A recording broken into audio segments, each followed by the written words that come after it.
लालपुर गांव में रामचंद्र नाम का एक व्यापारी रहता था। उसकी कपड़ों की दुकान थी और उसकी दुकान पर 3 नौकर थे। मोनू, तुम अपने घर गए थे ना? तुम्हारी बहन की शादी कैसी रही? बहुत अच्छे से हो गए मालिक। अगर आपने पैसों की मदद नहीं की होती तो पता नहीं क्या होता। ये तो सब ऊपर वाला करता है, मैं तो सिर्फ जरिया हूँ। रामचंद्र बहुत दयालु था और सबकी मदद किया करता था। मोनू भाई, सेठ जी कितने अच्छे हैं। मुझे भी माँ के इलाज के लिए कुछ पैसे चाहिए। मदद नहीं, बस एडवांस दिलवा दीजिए ना। अरे तुम खुद ही कह दो ना सेठ जी से, सेठ जी मना नहीं करेंगे। सबको इतनी आसानी से पैसे देते हैं? जरूर इस सेठ के पास बहुत ज्यादा पैसा है। अगर मैं कभी कुछ चुरा लूं तो इस सेठ को पता भी नहीं चलेगा और मैं माला माल हो जाऊंगा। एक दिन रामचंद्र जी को हाथ में चोट लग जाती है। उनका हाथ सूज जाता है तो वो अपनी हीरे की नई अंगूठी उतारकर दराज में रख देते हैं और भानु वो देख लेता है। अब तेरी किस्मत बदलने वाली है भानु बेटा। अगर ये हीरे की अंगूठी तेरे हाथ लग गई ना तो ये लहंगा चोली के चक्कर में नहीं पड़ना पड़ेगा। अपनी भी एक दुकान होगी, तू भी दिन भर सेठ की कुर्सी पर बैठा रहेगा, तेरे आगे पीछे नौकर चाकर घूमेंगे। सोचते सोचते भानु सपने देखने लगता है। उसे ये सब दिखाई देने लगता है। ओ भानु, क्या सोच रहा है? चल खाना खाने चलते हैं, सेठ जी भी आराम कर रहे हैं। तुम लोग जाओ यार, मेरा मन नहीं है। क्यों? तेरी तबीयत तो ठीक है ना? हाँ भाई, मेरी तबीयत एकदम दुरुस्त है, बस कुछ करने का मन नहीं है। चल ठीक है, हम खाना खा के आते हैं। जैसे ही लोग बाहर जाते हैं, भानु मौका देखकर अंगूठी निकाल लेता है।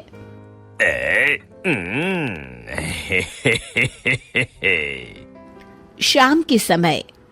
आज का हिसाब खत्म करो बच्चों, अब दुकान बंद करने का समय हो गया है। जब वे दराज खोलते हैं, अरे ये क्या, मेरी अंगूठी कहाँ गई? मोनू, भानु, भोला, तुम लोगों ने मेरी हीरे की अंगूठी कहीं देखी है क्या? कौन सी अंगूठी मालिक? क्या हुआ मालिक? अब कुछ नहीं, अब कल सुबह मिलते हैं। रामचंद्र रात भर सोचते रहते हैं। अगली सुबह। आज दुकान को दुल्हन की तरह सजाओ, हर आने जाने वाले का मुंह मीठा करवाओ, आज बड़ी खुशी का दिन है। ऐसी क्या बात है सेठ जी? दरअसल कई सालों पहले एक दिन मुझे एक हीरे की अंगूठी मिली। मैं उसे उठा के घर ले आया। उसी रात मुझे सपने में आकर एक बाबा ने श्राप दिया कि तूने पैसों के लालच में जो अंगूठी उठाई है, अब वही तेरा नुकसान करवाएगी। जब से वो अंगूठी मेरे पास थी, मुझे कहीं न कहीं घाटा होता रहता था। घर में कोई न कोई बीमार होता रहता था। पर कल वो अंगूठी किसी ने चुरा ली और वो चोर अंगूठी के साथ साथ श्राप भी ले गया। पर अगर ऐसा ही था तो आपने वो अंगूठी फेंक क्यों नहीं दी सेठ जी? अरे बाबा जी ने कहा था कि न मैं उसे फेंक सकता हूँ, ना ही किसी को दे सकता हूँ। बस मुझे इंतजार करना है कि कोई स्वेच्छा से वो अंगूठी मुझसे ले ले। तो क्या आपका श्राप मुझे मेरा मतलब उस चोर को लग जाएगा? बिल्कुल। अब वो बेचारा ना अंगूठी फेंक सकता है, न किसी को दे सकता है। वैसे एक उपाय है। क्या उपाय सेठ जी? अरे तुम्हें क्या करना भानु भैया, अब चोर जाने और उसकी किस्मत। तू चुप कर, मैं तो ऐसे ही जानना चाहता हूँ। हाँ, क्यों नहीं, क्यों नहीं। दरअसल अगर पूर्णिमा की रात को चोर हमारी दुकान के पीछे वाले बरगद के नीचे अगर अंगूठी गाड़ दे तो वो श्राप से बच जाएगा। तो आपने क्यों नहीं ऐसा किया सेठ जी? तू मेरी जान ले ले। अरे भाई, मुझे ये उपाय अभी पता चला। कल पूर्णिमा है, कल मैं उस अंगूठी को गाड़ने वाला ही था। लो, कर लो बात, अब तो चोर गया काम से। भानु पसीना पसीना हो जाता है।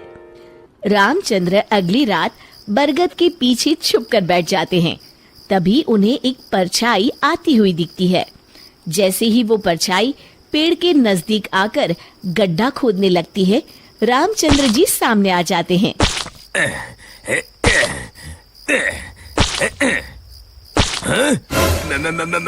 मर गए रे। मुझे माफ कर दीजिए सेठ जी। क्यों, क्या सोचने लगा भानु?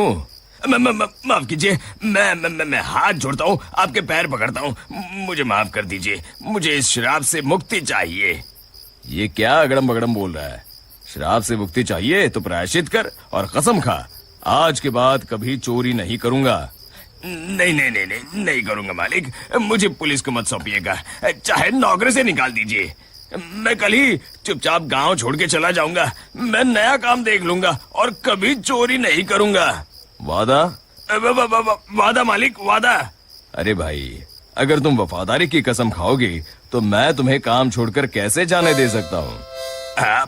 आप सच में महान है मालिक, आप सच में महान है।